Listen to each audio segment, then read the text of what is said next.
Hey, what's going on, everyone? Dan Wanis here with the Daily Fantasy Press. In this podcast, I'm going to be breaking down the Open. The Open is being hosted at Royal Birkdale Golf Club in England. It's a par 70, coming in at 7,156 yards. The course is located in Southport, England, and it's actually hosted the British Open 9 times previously. Some of the past winners include Arnold Palmer, Lee Trevino, Johnny Miller, Tom Watson, and most recently in 2008, Padraig Harrington. So some really good golfers in the past have won this event. They recently changed the par 70 here in the 2000s. So scores are definitely going to be a little higher, above par, something that we definitely see in the Opens. There's been years where the winning score has been like 3 over par, and like guys in 5th place are finishing 8 over. So especially if the wind picks up, these courses can play really, really tough, and that's something we'll have to keep an eye on this week. Royal Birkdale, it's one of the world's most magnificent links courses.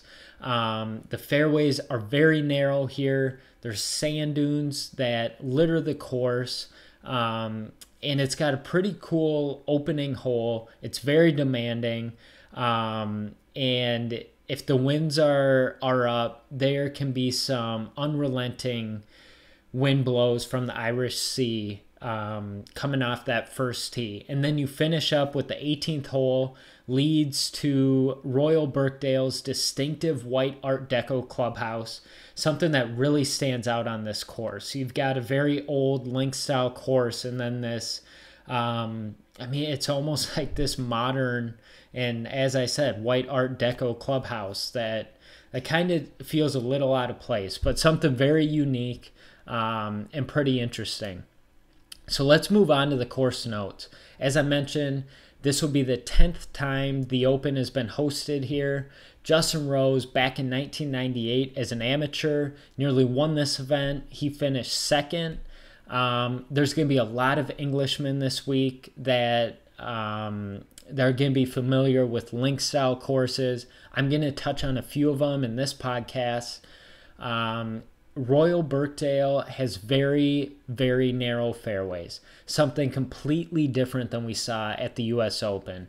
Erin Hills really seem like a link-style course, but those fairways are probably twice as wide as what we will be seeing this week. So it is going to be crucial to keep the ball in the fairway off the tee. If you miss the fairways, there's tons of elevation changes. So you're going to have hills with long fescue grass. There's pot bunkers throughout in the fairways, around the greens, something guys will have to be avoiding all week. As I said, accuracy off the tee is going to be crucial. Winds can really play a factor here at Royal Birkdale. I'm going to be touching on weather in just a moment so we can take a look at what the wind forecast looks like next week.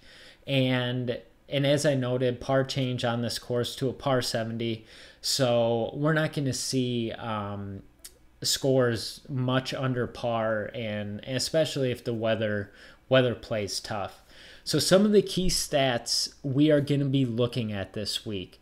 As I mentioned, good driving percentage. This stat measures what percentage of drives do players reach the green in regulation. So they may have missed the fairway, but maybe they missed it and we're on the second cut of the rough, and we're able to still hit that green in regulation. This is what good driving measures. I like this statistic rather than say something as black and white as driving accuracy. You have no idea how far a guy misses when he misses a fairway with driving accuracy as a measurement. As I mentioned, greens in regulation, going to be really important. Scrambling, strokes gained, tee to green. This is something we really like to look at each and every week. Strokes gained approach, I think this is going to be really important. And I mentioned scrambling earlier. If wind picks up, scrambling is going to be very important because it's going to be tough to hit the greens. Guys are going to have to keep the ball low, get the ball near the hole, and at times it's just going to be grinding out pars and avoiding bogeys. Sand save percentage, this is an important stat with a lot of those pop bunkers throughout. And then lastly, looking at guys that play well on links style courses. So those are the stats you want to keep in mind this week. Now let's go on to weather. Here's the forecast. Thursday, we are seeing partly sunny, chance of showers, temps in the 60s, Thursday through Sunday. And it looks like there could be a chance of showers on Friday and also on Sunday as well. Now, looking at wind, this is what is definitely more important than looking at precipitation. Guys can play through rain, but if winds are over 15 miles per hour, that's when I start to worry, and wind can just really take a hold of ball flights. So looking at Thursday, winds look to be very high in the morning. Wind speeds over 20 miles per hour around 5 a.m., and then wind gusts getting into the mid-20s. So follow us on Twitter. We will keep an updated wind forecast leading up to it. I'm recording this on Saturday night, so it's quite a few days out. But like I said, weather can really play an impact in the Open Championship, and it possibly could again this year. So let's look at our driving specialists we have here. So the 3 stats I have listed for each of these players, fairways, good drive percentage, and greens and regulation. Now, a key tool that has just been incredible, shout out to the Moose. He's got his site, fantasynational.com. And what it is it measures strokes gained for basically every statistic from tee all the way to green, putting. And you can look it up. You can sort it by rounds. You can sort it by the last 12 rounds, 24, 36, 50. Filter by putting surfaces, course difficulty, course yardage, par 70, par 71, par 72. It's got everything you could look for, and that's what we have been using recently, having great success with it, identifying which key metrics we want to lean on and go from there. So that's where you see, like, to start out, Ricky Fowler, he's ranked 15th in strokes gained on the fairways.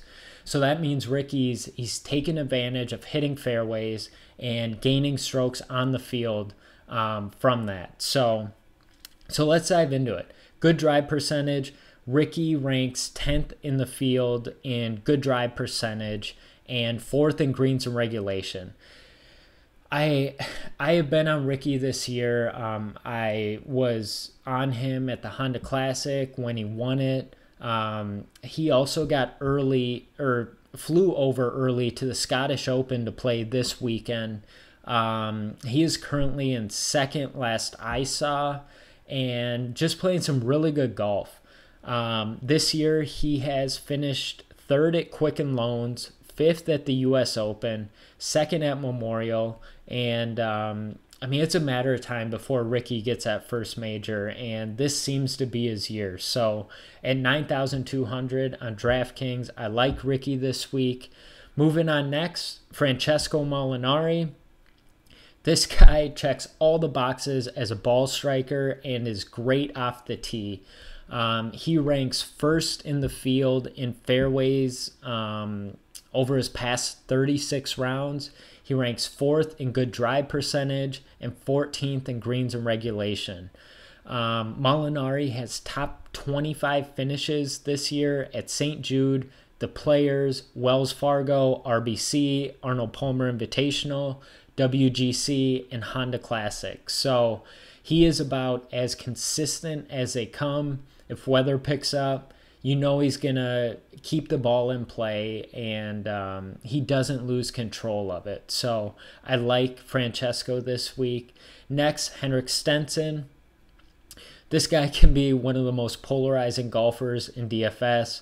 It looks like some weeks he just does not care out there on the course. If things aren't going well for him, he'll snap his club, throw these hissy fits on the course, and yeah, it seems like these smaller events he just does not care. But in majors, I like taking him.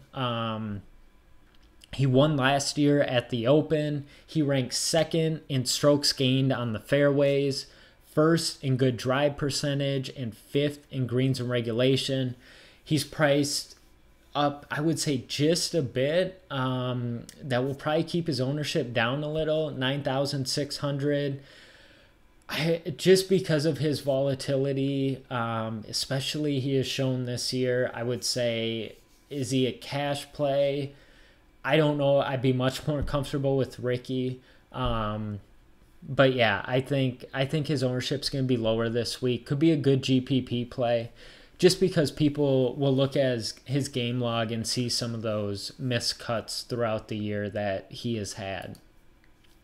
Next, taking a look at value ball strikers. First, we have Kyle Stanley. If you guys follow us weekly, follow our articles, podcasts throughout the year, you know we love Stanley week to week. He's a stat god. He got his first win of the year just a few weeks ago, and he's having a great season. He ranks 6th in strokes gained on the fairways, 3rd in good drive percentage, and 2nd in greens and regulation. I expect him to keep his solid form going in the Open, and he's making his debut. He's coming off a win a few weeks ago, so I think his golf game is right where it has to be to do well. And he's priced at 6,600, so great value. Next, we have Ross Fisher. Ross plays majority of his events on the Euro Tour. He made the cut at the Masters this year, finished 41st, and had success at both WGC events, finishing 3rd and 6th. He's ranked 46th in the World Golf Rankings, and he is an Englishman. He grew up on link-style courses, and this year he has 4 top 10 finishes in his last 4 Euro Tour starts. So you can see he ranks well in fairways, good drive percentage, greens and regulation, top 10 in the field his last 36 rounds. So he's coming in really good form. And next we have Matt Kuchar. Cooch is such a safe play at this price. 7,200. He is just a cut maker coming off a T16 finish at the U.S. Open. 4th at Memorial earlier this year. 12th at Colonial. So his last 3 starts have been really solid. Cooch is going to hit the fairways. He'll hit his greens. He's going to stay out of trouble. He may not have the win equity of some of these other guys, but at 7,200, I don't know if you can really get a safer play than him. You can see his stats there. He ranks 11th in fairways for strokes gained, good driving percentage. He's 6th and 9th in greens and regulation. So he is checking all the boxes, and really confident in Cooch this week. Next, here's some guys that I like for GPP pivots. First, Ryan Fox. I'm sure a lot of the casual golf fans are not familiar with Fox. He's another Euro Tour player. He's coming off a T4 finish at the Irish Open and 6th place finish at the French Open. There are a ton of options in the 6K range. I think he's easily going to be overlooked. I know a lot of the guys that play Euro DFS know about him, but for the majority of people playing this week, I don't think they have any clue who Ryan Fox is, and I think you could take advantage of that and sprinkle him in to some lineups. Next, we have Chris Wood. This is another Englishman that has had success on the Euro Tour. He has had T11 finish at the Qatar Masters earlier this year, T4 at the China Open, T2 at the Nordea Masters, and most recently at a poor finish at the French Open. But Wood is a solid ball striker, and he checks all the boxes in those stat categories I am looking at to fit Birkdale this week. So I think Chris Wood is another great GPP pivot at 6,800. Next, we have Xander Schauffele. He just won a few weeks ago at the Greenbrier. We have been on this guy the past couple months. He is another great ball striker and upcoming young talent. I'm definitely going to be having some shares this week, and I really hope he can continue to ride his success into the Open. Next, we have Peter Uihlein at 6,900. Peter is actually really good friends with Brooks Koepka, and he's taken Brooks's route that led early on to Brooks' success on the Euro Tour, and Peter's been doing that this year. He has had 7 top 30 finishes in his last 7 Euro Tour events, and he nearly won the French Open just a few weeks ago. I'm definitely going to have some Peter Uihlein shares. It's another guy I think the majority of the public is not going to be on him, except the guys that play PGA DFS week to week. And I think he fits the course well. Like I said, he plays a lot of Euro Tour events with those link style courses, so I think he's going to be comfortable. Last, Cam Smith, 6,400. Cam is just a magician around the green, something I really like if the winds pick up. This year he finished 6th at the Valero. He missed cut at Colonial and the Players. He bounced back with a made cut at Memorial.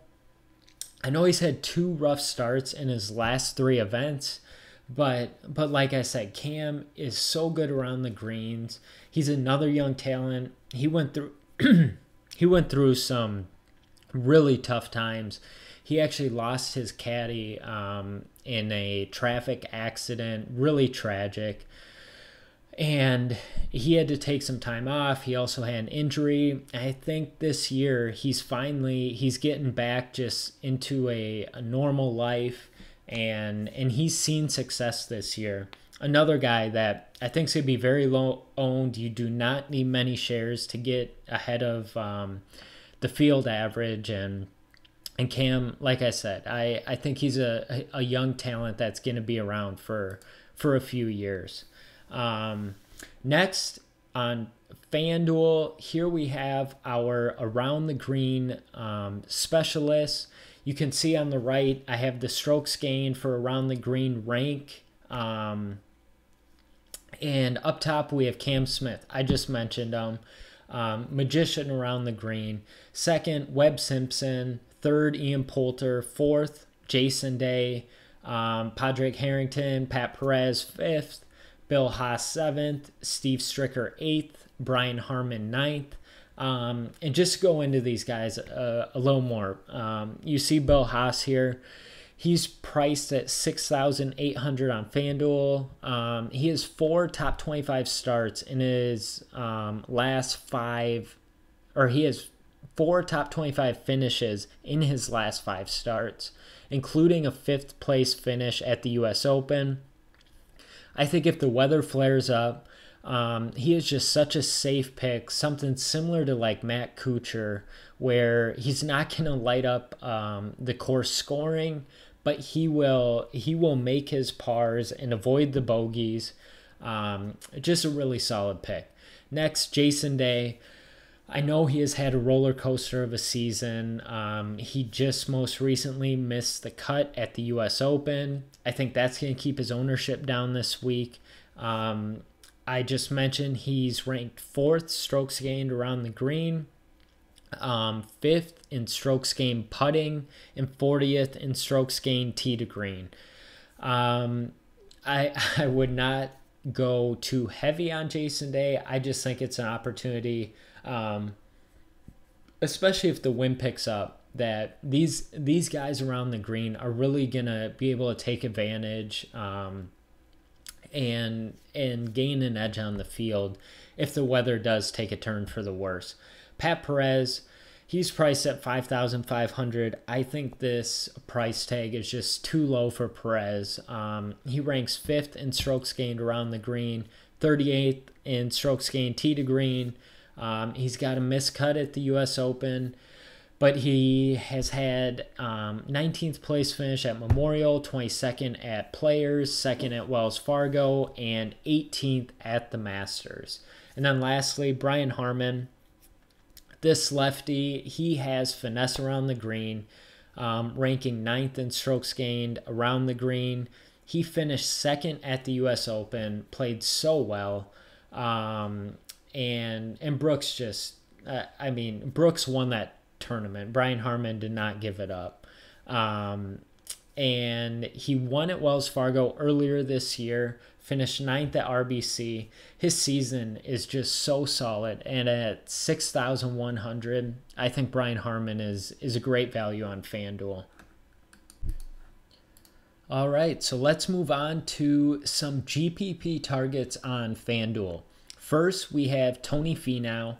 Fun fact, his actual name is Milton, and Milton has been awesome this year. He is so solid. Tee to green, ranks 7th in the field. He ranks 5th off the tee and 39th in approach. Milton, his weakness definitely falls with his putter, but if his putter gets going, watch out, because we have seen what he can do this year. He's coming off a 7th place finish at the Greenbrier from a week ago, and he just got the late invite into the Open. So I really like Finau this week. I don't know, he's normally pretty popular week to week for DFS, but in a deeper field like this, I have a feeling he could get overlooked, especially since he is a late addition to the open field. So I like Finau this week. Next, Byung-Hyun An. He's another guy we have been on this year. He ranks 21st in the field in tee to green over his last 36 rounds. He's 31st in approach and has only missed one cut since the 2016 season. So he's a very reliable golfer to lean on. He is priced at $6,000 on FanDuel, and I really like his price. Lastly, Charlie Hoffman, priced at $6,200. Another solid golfer with tee to green, ranking 31st in the field. He finished 22nd at the Masters earlier this year. He started out with a really good first 2 rounds and kind of just fell off as the weekend went on. He most recently has an 8th place finish at the U.S. Open and a 3rd finish at the Travelers. So Charlie's coming in with very good form, and I like him this week. I think there's just so many golfers in this field that are priced in this 6,000 to 7,000 range that I don't really see any of them getting ownership, just soaking up to them. I think it's going to be pretty spread out. So I'm just really going to be taking guys I feel like are the best talent. Not going to worry about ownership and playing that game because it can be really tough for these majors because there's so many casual golf fans out there.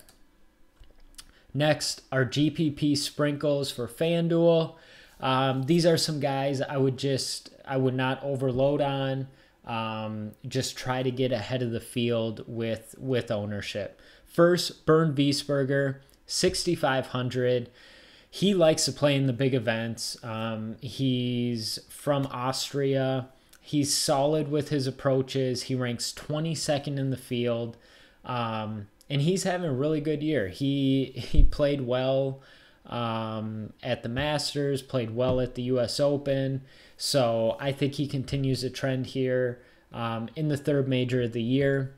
Next, Jamie Lovemark. I just got done watching him today light up the John Deere Classic. His recent form is really good. He finished 3rd at the Greenbrier, 27th at the US Open, 10th at Memorial, 19th at Byron Nelson, and he's another guy, really solid tee degree game. And at 5,400, his price is very hard to ignore. Next, Martin Laird, aka Party Marty. This guy, solid ball striker, but watch out when he's on the greens. It can be tough to watch. He's from Scotland. He should feel comfortable on these link style courses since he grew up with them. He most recently finished 3rd at Quicken Loans, 32nd at the US Open, and at 5,700, his price is hard to ignore. I'm going to have some shares as I always do. And like I said, if that putter gets going, I really like Party Marty. All right, moving on. Just to let you guys know, every Friday after the second round finishes up, we upload the DraftKings weekend golf stats.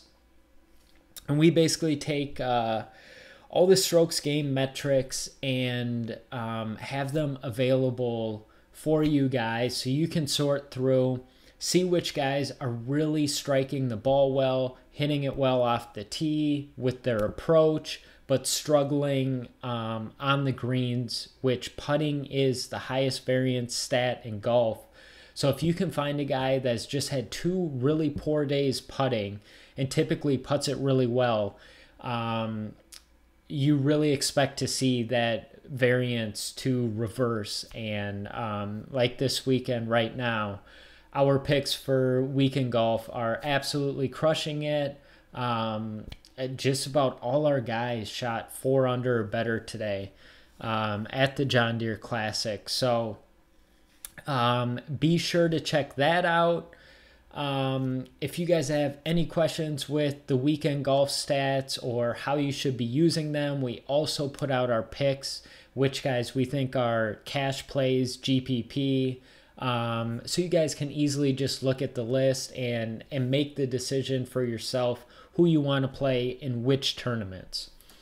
Lastly, if you guys do not follow us on Twitter, at Daily Fantasy Press, we will be keeping you up to date. Brandon will be posting the article here on Monday for the Open with additional plays, so you will want to check that out for guys I do not touch on this podcast.